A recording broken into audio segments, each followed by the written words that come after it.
So if we begin to connect with that source of love inside of you, don't you think that you can meet that loved one who you may have had issue with, and you can share that love too? Yeah.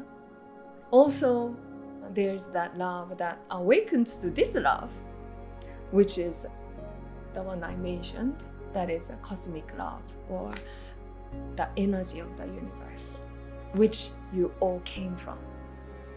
The physical manifestation existing, but the reason why you are here right now is to become one all the time with that love of universe.